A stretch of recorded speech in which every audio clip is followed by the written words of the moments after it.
ஜனங்களின் நாயகனான ஜனநாயகன் எனும் ஜல்லிக்கட்டு காளைக்கு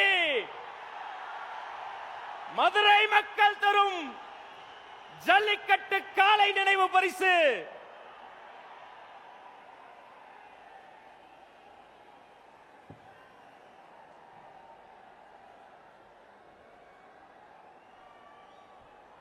மதுரை மாவட்டத்தின் அனைத்து நிர்வாகிகளும் ஒன்றாக சேர்ந்து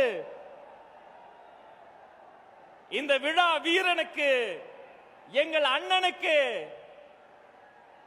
எங்க பாசக்கார மதுரைக்காரங்க ஜல்லிக்கட்டு காளையை நினைவு பரிசாக தந்திருக்கிறார்கள். இது இன்று 2026 வெற்றி என்னும் மாபெரும் பரிசை தருவார்கள். அது அன்று. சரி, மதுரைக்காரங்களாம் நினைவு பரிசு கொடுத்தா எங்க அண்ணனுங்க, எங்க பொதுச் செயலாளர்